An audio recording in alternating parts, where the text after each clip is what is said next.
Thank you, Swamiji, for giving me this opportunity. Thank you for sending a personal copy of this book, The Art and Science of Happiness, and many congratulations on yet another best-selling book. And what a beautiful topic! It's I think it's a blessing for me that I get to interact with you. I've seen you on YouTube, on Reels. So every time I used to open the app, and I still get your videos pop up on Reels, your reel pop up, and now today I get to interact with you personally. So thank you so much.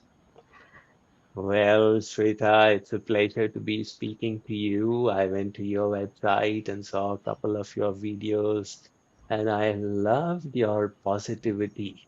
So, really looking forward to today's conversation.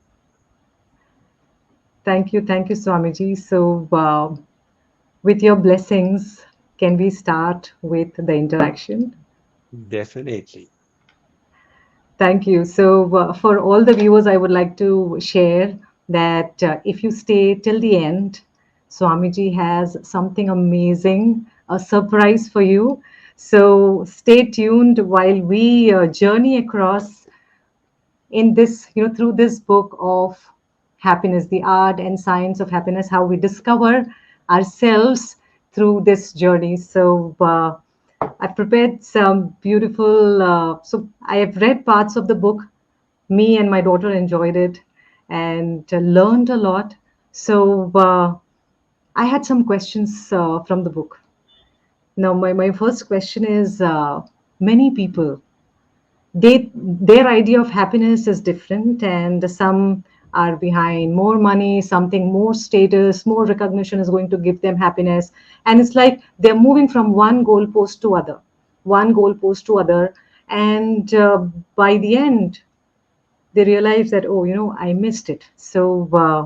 It's I think it's a noble thing for people to actually read this book well in time and not suffer through the life and understand what is this art and science of happiness. So, Swamiji, please, share with all the viewers, in your view, what is happiness? Sweta, happiness is a feeling of well-being, an inner sense of joy, an experience of contentment that is irrespective of the externals and impervious to adversities. Very often, people equate standard of living with happiness. So that is a fatal mistake they make. They keep on chasing the externals. I'd like to relate a story in that regard. A group of alumni from one college got together 3 years after passing out, and they were discussing their days in college. And the conversation naturally turned to the one professor who had inspired them with a wonderful vision. They sought out an appointment to meet him again. He agreed and called them over. When they arrived, he had coffee prepared for all of them. He said, "The cups are on the tray. Grab a cup and come and we'll talk about life." They all picked up a cup and came to sit around him. He then pointed out that you all picked out the fancy cups from the tray. They were ordinary cups as well, but they got left behind. While the coffee was the same in all the cups, you valued the externals. Likewise, we place so much on emphasis on the car, its brand, the number of bedrooms in the house, etc., while these are all externals. Within them is the inner happiness. And what we need to understand is how to reach that inner happiness, which determines the quality of our life and which is different from the standard of our living. So, all our life, we are running after enhancing the standard of our living. and the quality of life is getting missed out. So well said, Swamiji. And the story is so beautifully telling us what we are actually doing in our own lives right now.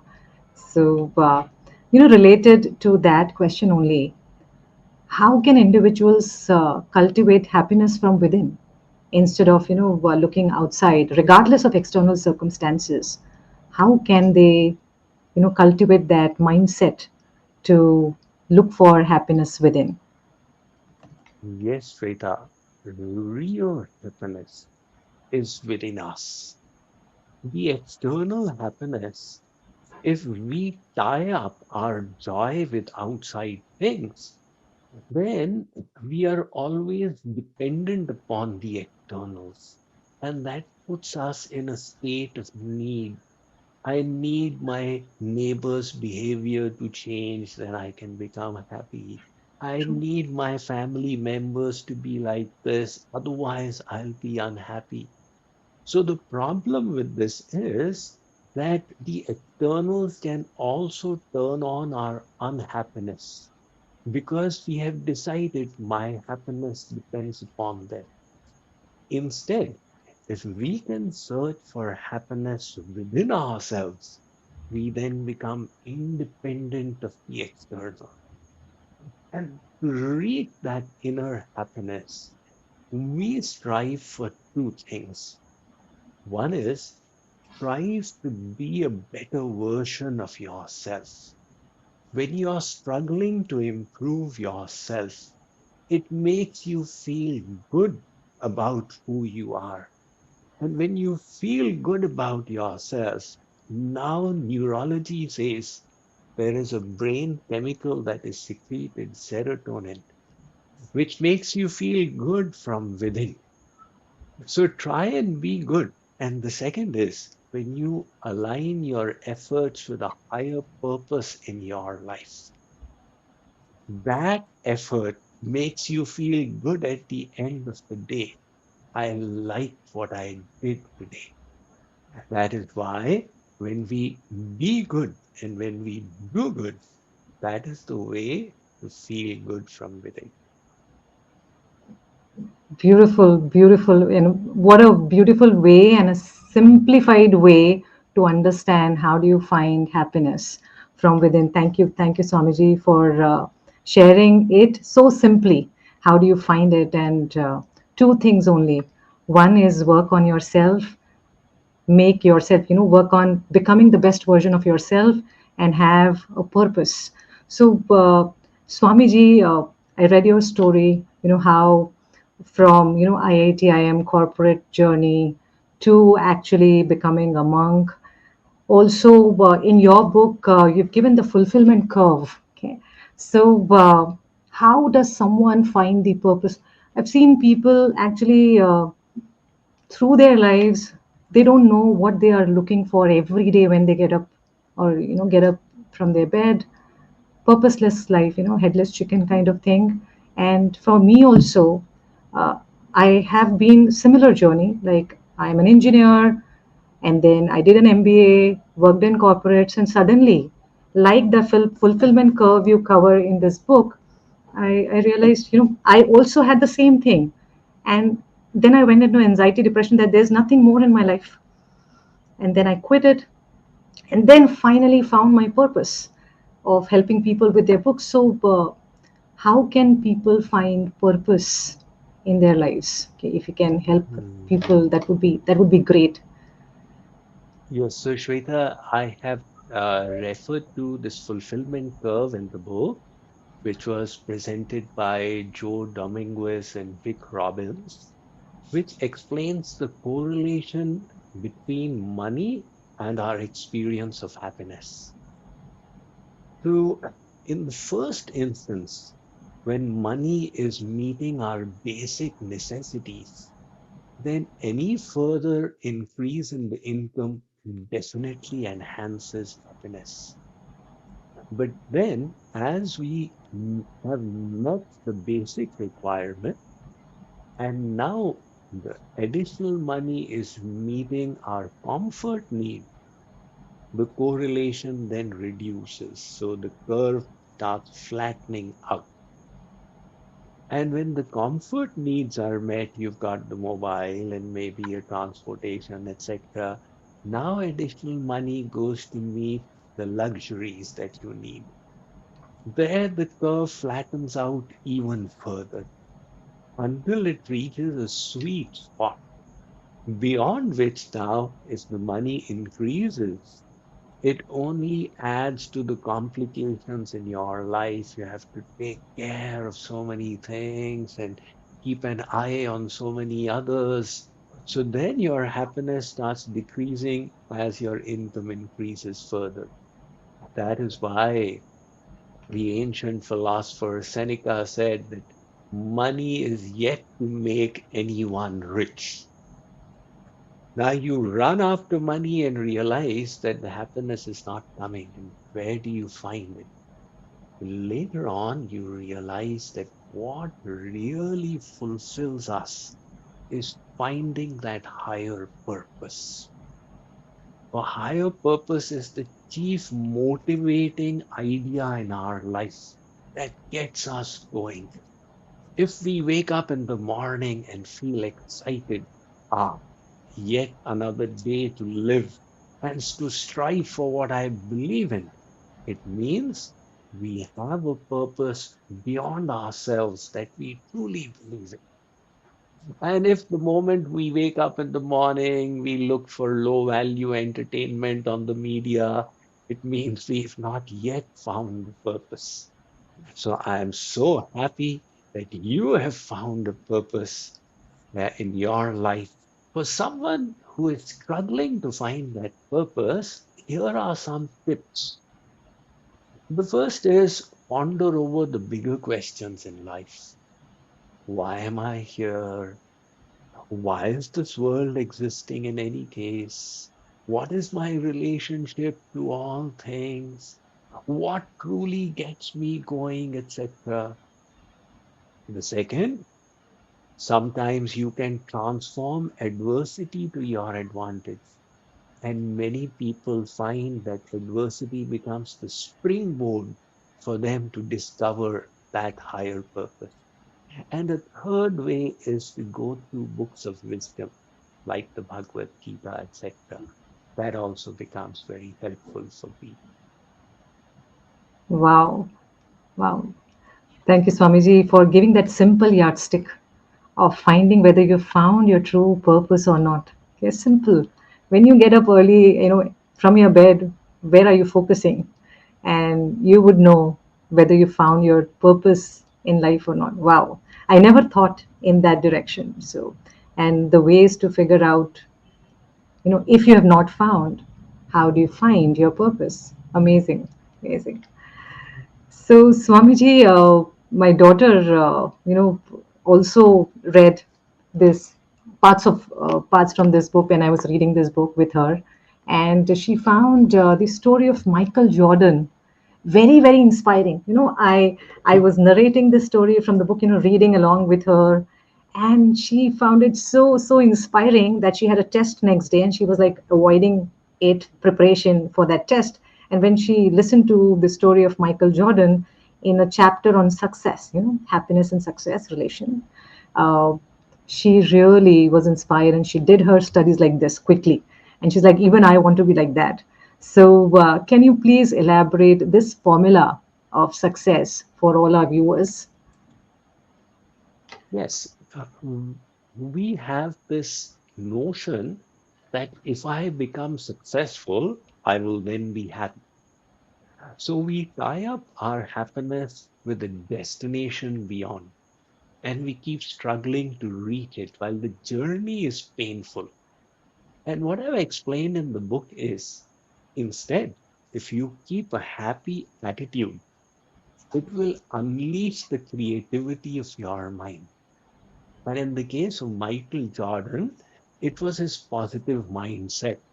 His father gave him a seemingly impossible task of selling an ordinary cotton t shirt for $200. But because he was so positive, he managed to find an ingenious way of doing it. He went and there was a Hollywood heroine who was there, and he went through the crowd, reached her, and since he was a child, he requested her to sign the t-shirt, which he did. And then he took it and said, I have this t-shirt signed by such and such Hollywood star, and we'll have an auction. And it got sold for $2,000. So the happy attitude is what resulted in his creativity. And if we can start enjoying the journey, that just enables us to bring more positivity to our work, which makes us more successful. Wow. So a lot of people think that when they become successful, they will be happy. But this thing that you be happy and success will come to you. So isn't it also the law of attraction? In other words, Well, to some extent, and definitely, uh, our thoughts are so important. When we harbor positive thoughts, it changes the way we look at things because every situation has its pluses and minuses. And sometimes we get bogged down by the minuses. So instead, when we are positive, we can reframe every situation to our advantage. And no matter what the situation, we can turn it into a stepping stone to go higher and higher and higher. So there are many, many benefits to a positive attitude. In fact, it makes people healthier as well. So again, it's the same concept that people think if I become healthy, then I will be a happy person. And what I've explained is that decide to be a happy person, and you will naturally find yourself growing in health. So you by developing a happy state of mind, you attract many blessings from the universe. so Swamiji, just related to this only, isn't it positive reframing that you've mentioned in this book? Positive That, reframing. that's right. See, positive reframing is such a simple tool that requires no money and no externals. I have related the story of two soldiers who were on the front fighting terrorists in Kashmir, and they both had been wounded and come to the army hospital. So the nurse who was tending to them then related to me the difference between the attitudes of these two soldiers. Both of them had one leg blown off due to a grenade explosion. And one was full of bitterness. He was cursing the government and cursing the terrorists and annoyed with his commander for putting him in front and unhappy with his colleagues for not supporting him enough. While the other soldier in the same situation was so full of gratitude. He was saying, I should have died today for the kind of explosion that happened, but I am still alive to tell the tale. I can go back to my family. I can live my life. So what if I have lost a leg? An artificial limb will be fitted on to me. Positive reframing does not change the situation, but it does damage control. It helps us to reclaim our happiness by looking at the silver lining in that situation. Wow, thank you. Thank you for this beautiful story, Swamiji, and also gives us a different perspective to look at things in a different way, always like in the positive way. So, Yeah.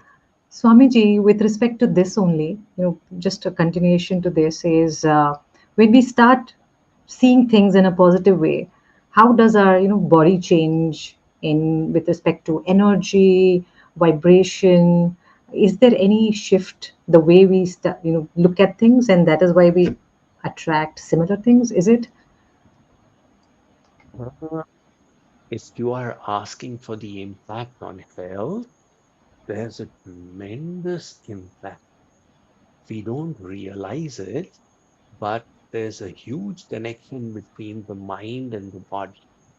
And our cells are always eavesdropping on our thoughts. So, by our thoughts, we can change the chemical composition in our blood. We all experience by our thoughts, we can increase the heartbeat or decrease it. Likewise, now medical science is realizing by our thoughts we can set into motion the fight or flight response, in thereby increasing the glucose in the blood. So those who remain constantly stressed, they have this enhanced glucose in the blood, which results in diabetes and consequently in heart problems. That is why a whole field of mind body medicine has opened up. And scientists have seen, studied that if you become a happier person, your bodily immunity also increases. So, one scientist called Stone did this study where he would call people over week after week, give them a questionnaire to see how happy they were on that particular day, and then give them the rhinovirus in a capsule. And after a little while, check their saliva for the antibody response. So, for the same person, the antibody response was checked week after week after week. And they found that the days they were happier, their immunity had risen. And that's just one of the parameters. Your heart becomes healthy, and in so many other ways, your health becomes robust. So we can actually think our way to good health. Wow. So, thank you for this again simplified explanation, Swamiji, with an example. Not many people actually know that their thoughts are actually affecting their health, and by thinking, by being happy, they can actually become healthy. So, I'm sure viewers right now would be, having revelations and breakthroughs, and they can read more about it in this book, The Art and Science of Happiness. Now, continuing with our discussion, Swamiji, how can people have value system? Today, not many people are aware. So, like earlier, earlier days, people used to insist on values. Now we are in, in this age where people are just focused on getting a degree, getting a job, or starting a business, and getting more money. So, how do parents also ensure to have a strong value system in their kids, because ultimately that also somewhere affects our happiness? Does it affect our happiness, our value system? What disrupts the values is our proclivity toward immediate gratification. So when we are looking for short-term pleasures, then we dump all the higher values aside. Whatever gives me happiness in the here and now. These values, Shweta, they are important because at every moment in our lives, we have choices to make. Should I do this or that? Should I think like this or like that? And every time we make choices, if we have a set of values, we refer to them. So when these values are noble and strongly established within us, they give us the reference point that enable us to resist the bad choices. And that is why a strong value system can really keep our life on the proper track. Without those values, it's so easy to get derailed because there are lower pleasures all around. True. So, not these good values to establish them for yourselves, or if you want to establish them in your children, The question arises that what is the way to do it? Factually, behind values come belief. What are the beliefs that we hold within ourselves? Do I believe that I am an eternal being accountable by the law of karma? Or do I believe that life is just a once and done thing? So this belief will impact the values. Do I believe there is a God watching? Or do I believe I have complete privacy when I do evil things? Right? So, if we wish to enhance our values, we should start with beliefs. And if we can establish good beliefs based on sacred knowledge, based on the divine knowledge of the scriptures, those noble, powerful beliefs help us create strong values. And that becomes the check and balance for our lives that enables us to keep our life in the auspicious direction. So, Swamiji, your values and beliefs actually protect us from making bad choices, isn't it? They're protecting Absolutely. us. Yeah. And they Absolutely. might protect us from ourselves also, right? That's true, Shweta. That's very true. You know, when you say ourselves, as human beings, we all have this higher nature and the lower nature. So while the higher nature has noble ideals and the higher nature wishes to align itself with the higher purpose and to always grow, there is the lower nature that thinks it's okay, it's you vent yourself in anger and indulge the senses and be lazy and procrastinate. So the task for all human beings is to keep the lower nature in check and act in accordance with the higher nature. And that is why when you said the values protect us from ourselves, they protect us from our lower proclivities. Wow, what a revelation. Thank you. Thank you for this beautiful, I think a breakthrough for me because, yes, I do have both the natures, and I see that I have to set boundaries for myself also. Forget about others. For me also, I should have my code of honor that this is what I'm going to follow. So, one more related question, Swamiji, with this.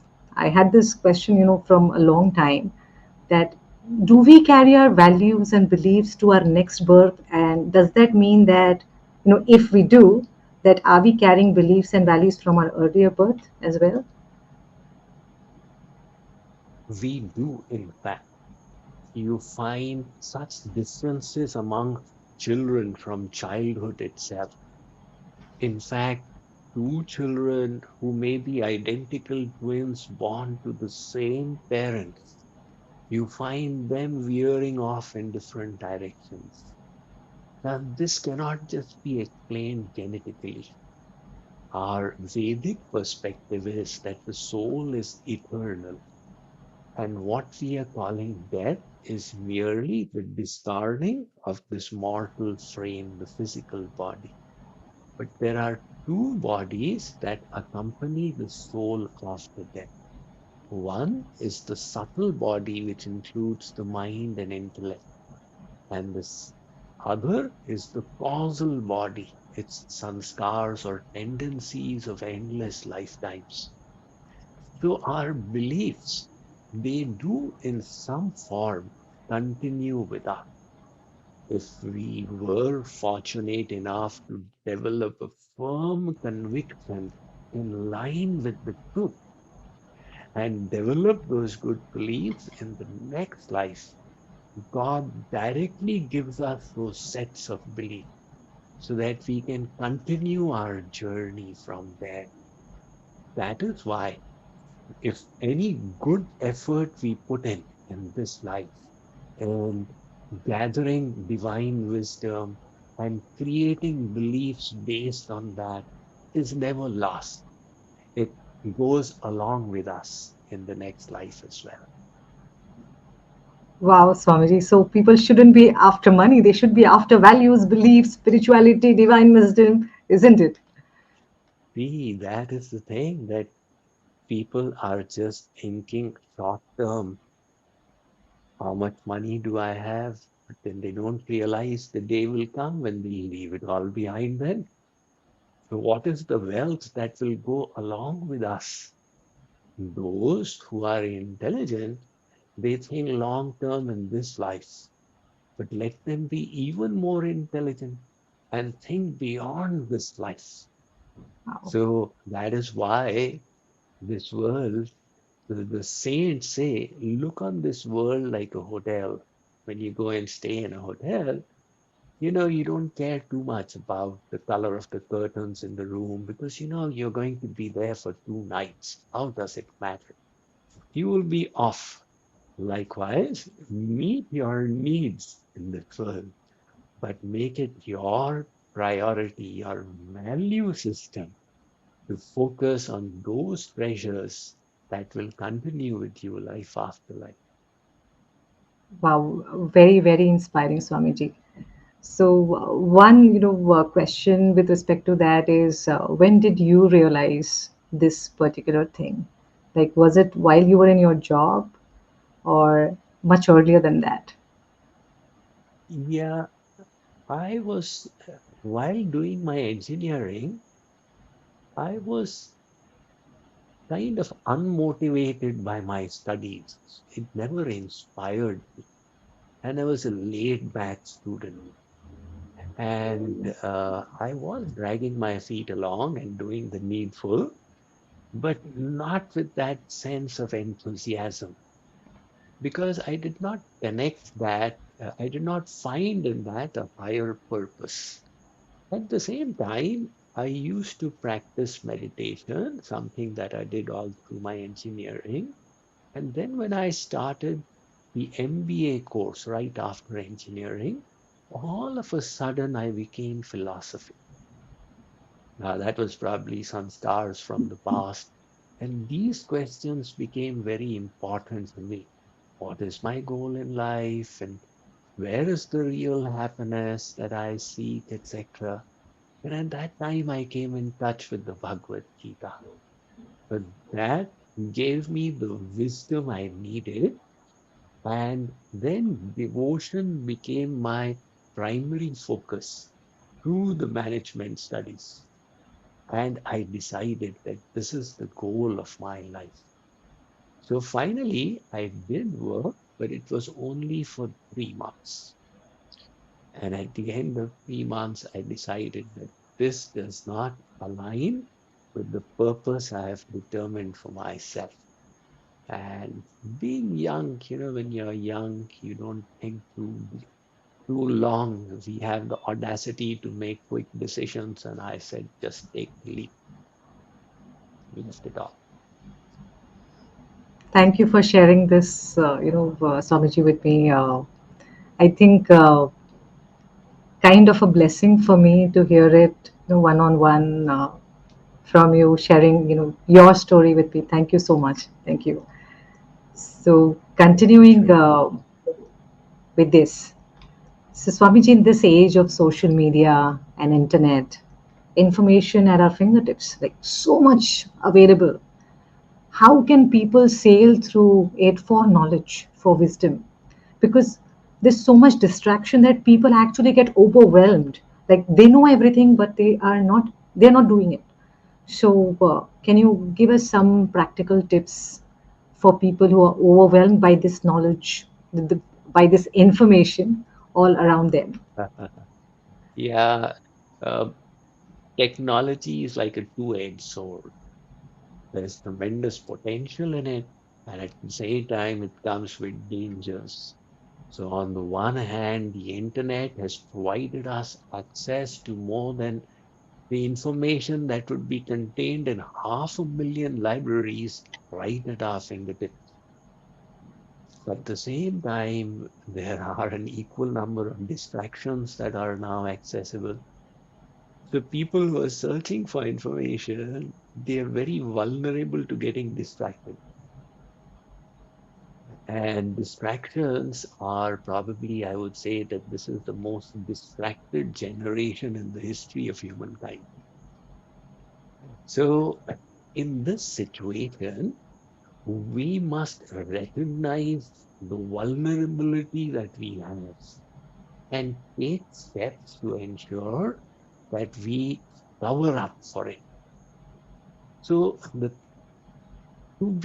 to enable yourself to resist distractions, you must fight off the pleasure principle. The mind is a pleasure seeker. So it wants one kick and the next kick and the next kick. And added to that is the novelty bias. So every time we change focus from one thing to the other, the brain gets a dopamine kick, a slight bit of enjoyment.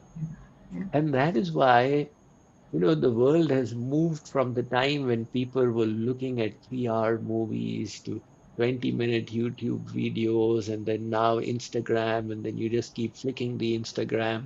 So our possibilities for getting quicker kicks is just there.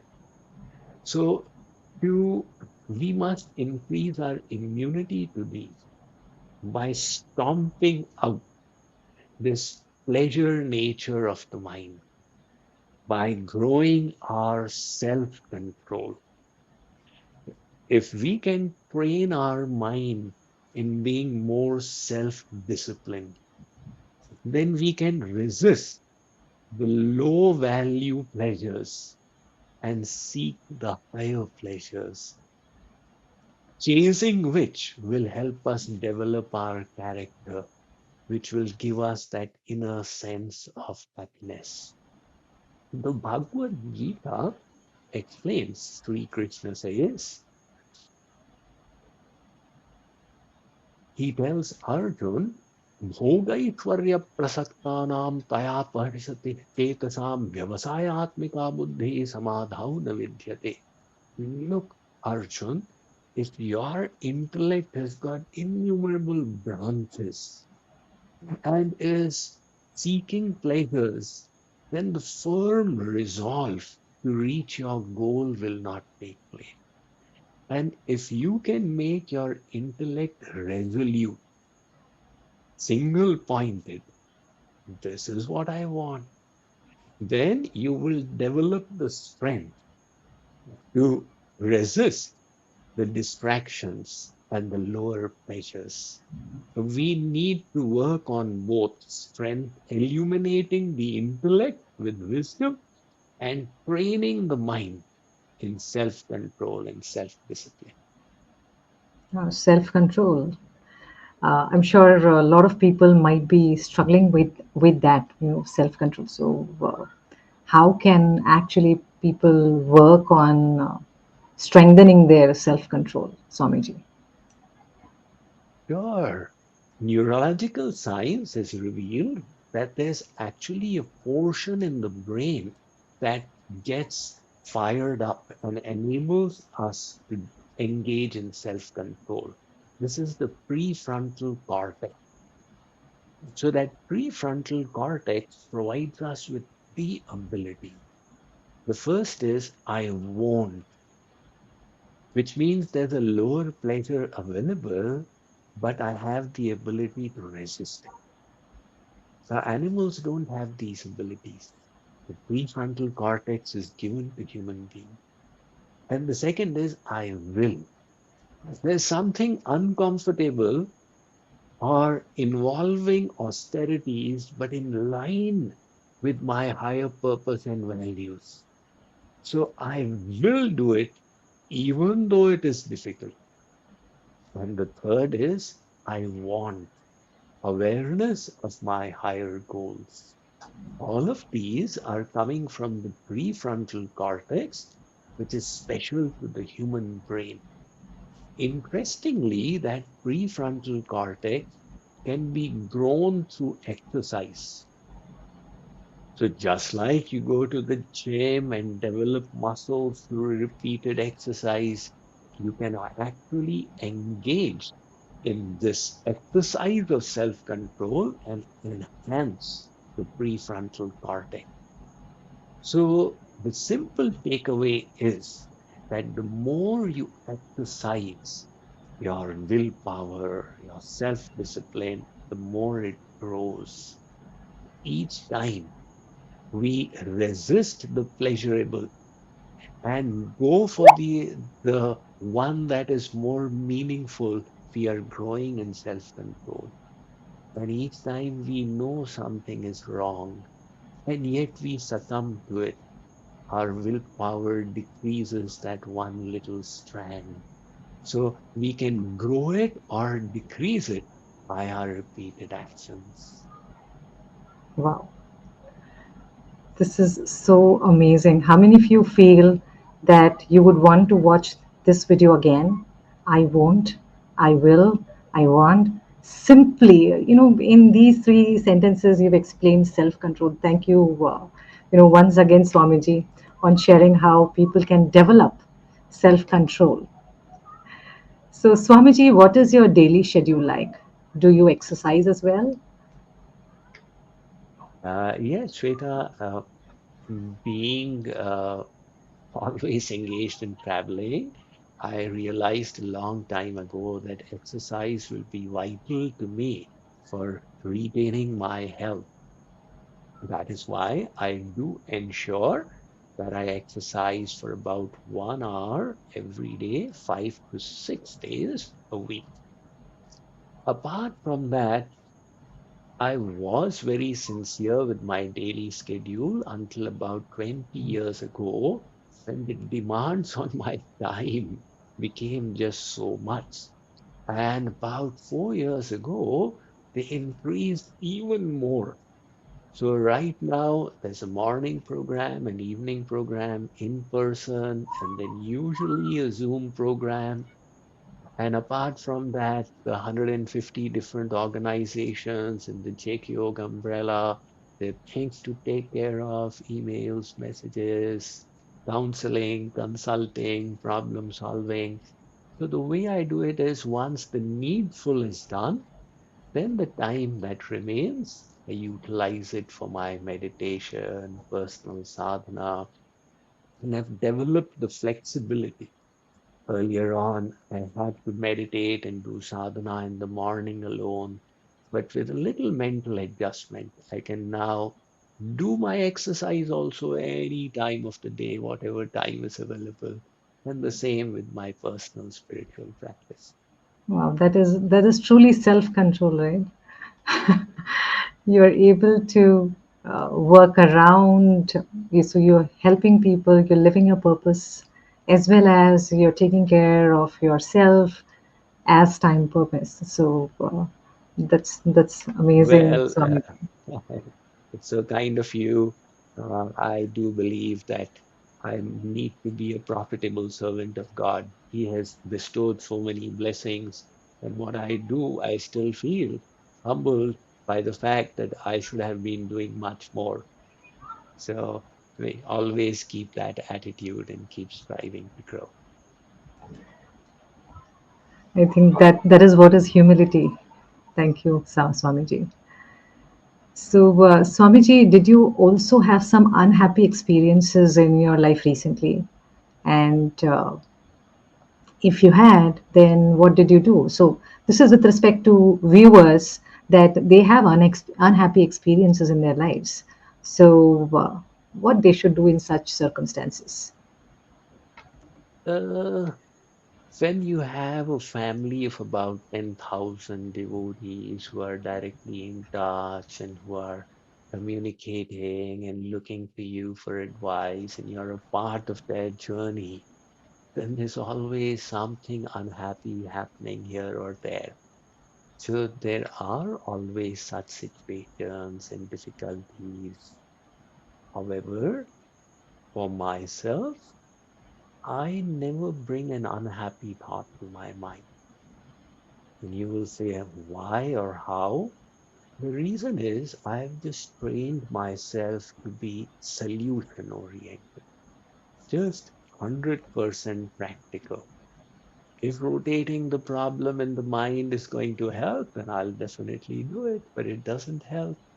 So I believe in the serenity prayer. The serenity prayer says, "Oh God, give me the strength to change the things that I can, the forbearance to tolerate the things that I cannot change, and the wisdom to know the difference."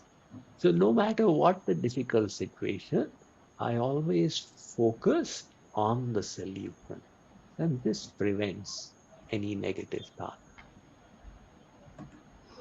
Thank you again for this beautiful way of sharing how people can also follow this prayer and handle their not so happy events in their own lives. So Swamiji, when we talked about Gita, and I'm sure your book also talks about Vedic scriptures. So, is there any relation between spirituality and happiness? And do our Vedic scriptures also talk about happiness? Oh, yes. The Vedic scriptures have based their philosophy around happiness. So they say that, look, all of us are seeking happiness, but nobody taught us to do so. We were given so many instructions, my child, you speak the truth, don't speak lies, never steal. But nobody trained us, my child, you must seek happiness. It should not come about that you start running after misery. So spontaneously, this urge for happiness came within all of us. The Vedas say, think, why has this urge come?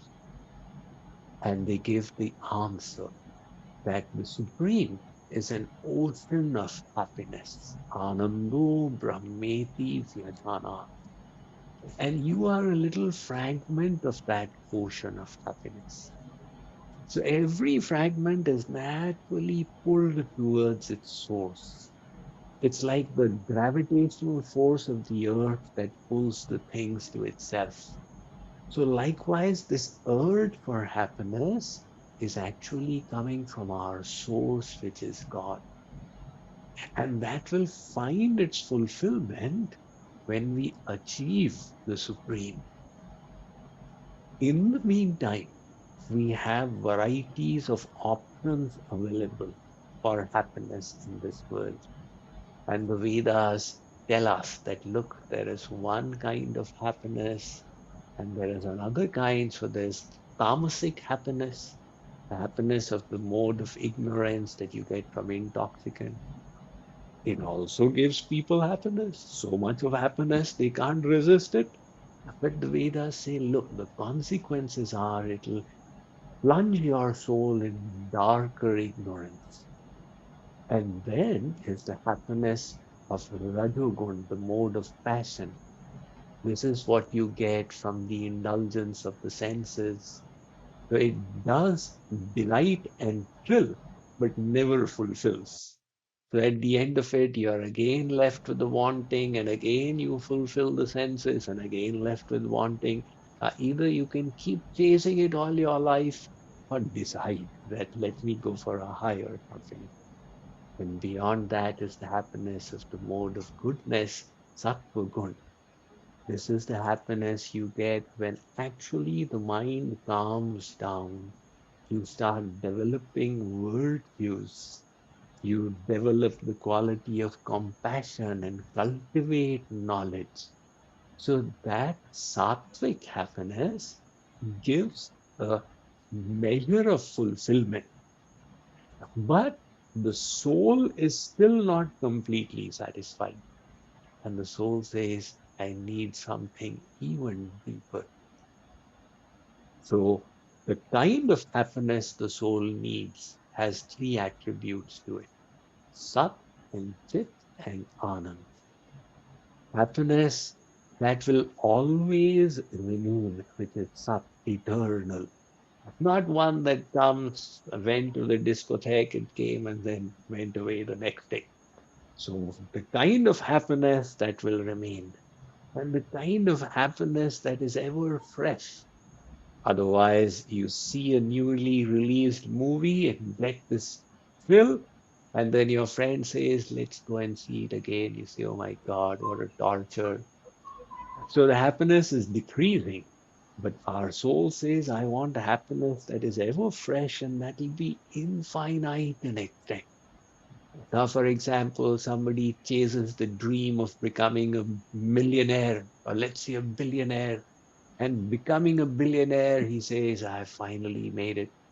Then he sees somebody who's got 10 billion and says, I'm still unhappy because he's wealthier than me.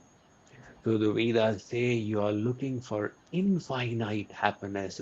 Think about how you will get the happiness, which is Sat, Chit, and Anand. And that quest will take you to the feet of God. Wow, I had no idea about sattvic and tamasic happiness.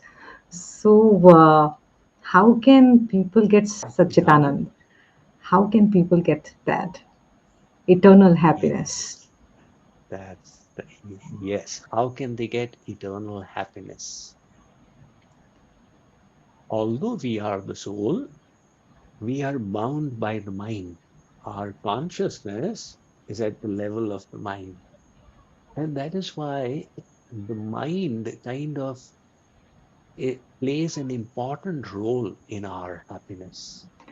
If the mind is stuck in worldly things, then our consciousness is also at that level. And if we wish to experience Satchit Anand, the divine bliss, we need to elevate our mind.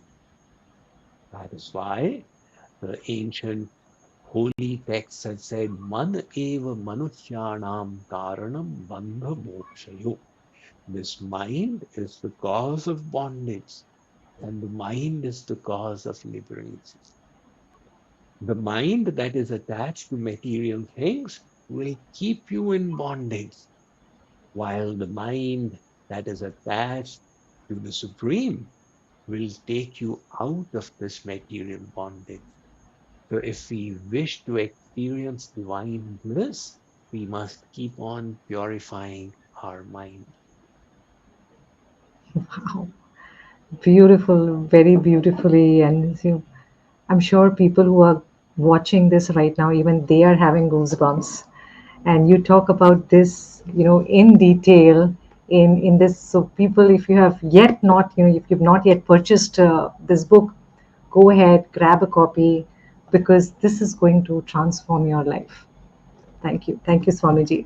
So, Swamiji, before we conclude, I have something very fun exercise. I'm very excited because this is the last section, and for the first time we are going to do this know your author section, where I'm going to ask questions and you're going to answer in less than a minute. So kind of you Okay. can say rapid fire. Lekin nahi, we are going to call this as know your author section. So, with your permission, can we do it? Sure, let's go ahead. Okay, so I'm also excited to know answers to these questions from you, Swamiji. So, yoga or gym? Yoga any day. It works on the organs, it provides the flexors, but I augment my yoga with anti-gravity exercises, which compensate for the gym. Because as one starts aging, maintaining of the muscle mass is very important.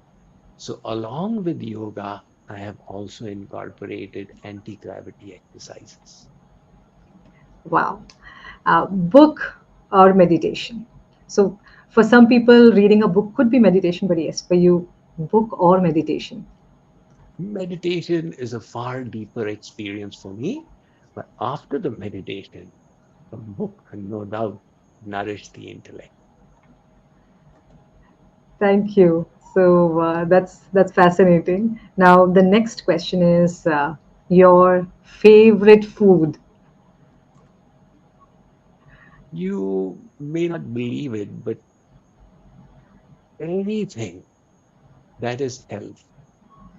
Or to put it differently, for somebody who can't decide what is given, anything that is not unhealthy, that's very to I keep a general idea that there should be a reasonable amount of proteins and vitamins and keep the carbs limited.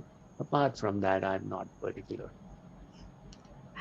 So I didn't know that anything healthy is your favorite. So for me, my favorite is dal chawal. So thank you. Your favorite author? I'm really excited to know this answer. I found a number of books that were very fascinating.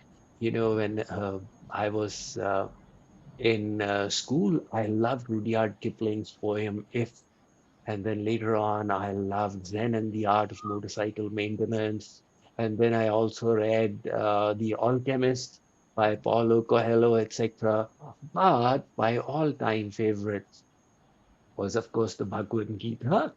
And the Ramcharitmanas is an astonishing piece of literature which has got practically every literary tool so wonderfully used. My repeated salutations to the author, Goswami Tulsidas ji. Now, your favorite book? You you already shared, I guess. Your favorite book? My favorite book? Uh, Maybe we can make it the Ramcharitmanas by Goswami Tulsidas and Bhagavad Gita, of course. Okay. So now, with respect to this book, what is your favorite part of the book, The Art and Science of Happiness, shortly called as ASH? What is your favorite part from ASH? I think the chapter on happiness through a sense of purpose is very, very important. Swamiji, your favorite line from this book? Any particular quote from this book that you really love? Mm, I would have, I cannot say it offhand. I don't have any such by-hearted.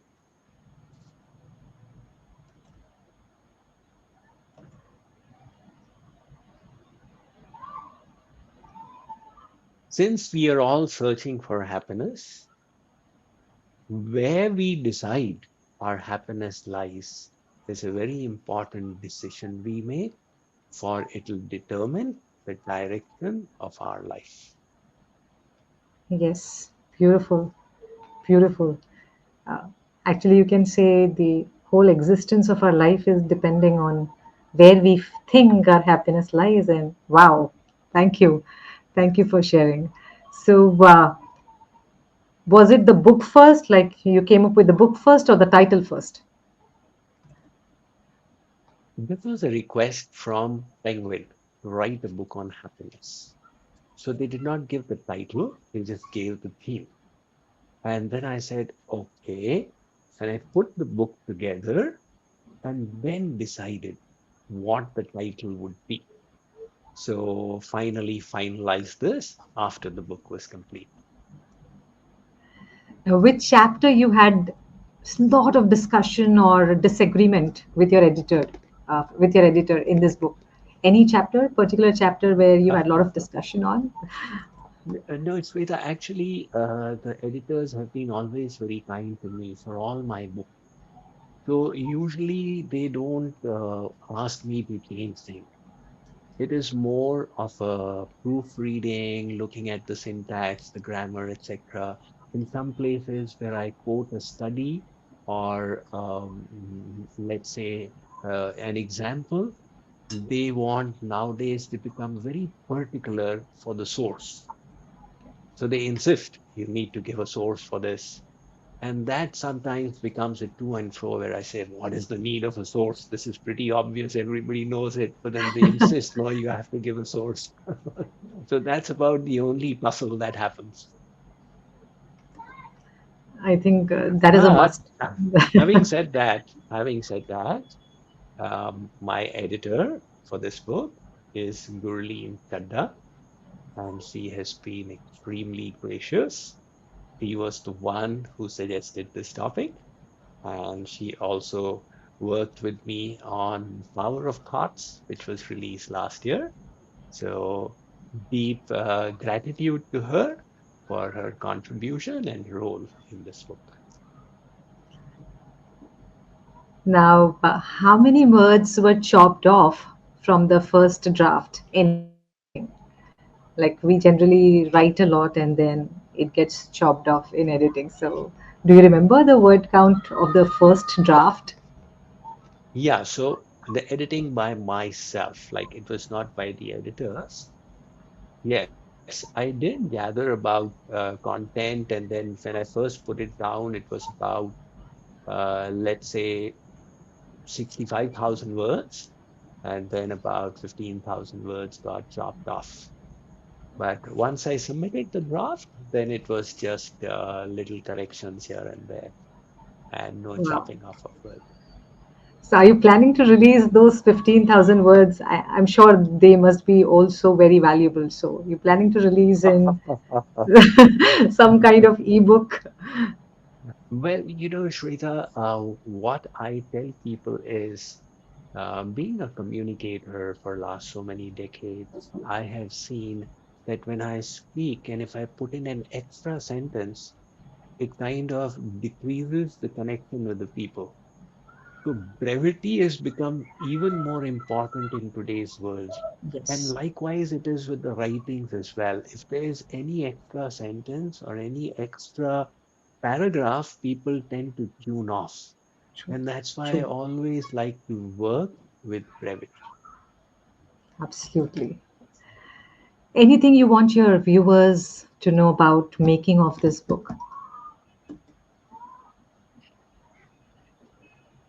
I truly believe that happiness, the quest for happiness, can take us all the way to the ultimate truth. And it is misunderstandings of happiness that puts our life in a mess. It is our ability to withstand the lower happiness that enables us to move towards a higher purpose. And that is why this topic is so important to me. And I've written it with all my heart, truly believing in everything that I've put down. And I do hope that people will utilize this knowledge because it has the potential to make a big difference in their lives. Thank you, Swamiji. So, it's like a dream come true for me to actually interact with you and talk about your book. And for all the viewers out here, as we promised at the start of the session, we have something amazing for you, a surprise. That's a free ebook on power of habits. You can click on this link or you can go to jkyog.com and you can grab ebook of Power of Habits. And don't forget to purchase a copy of this book, The Art and Science of Happiness. And please don't forget to review on Amazon so that others are also helped by this book.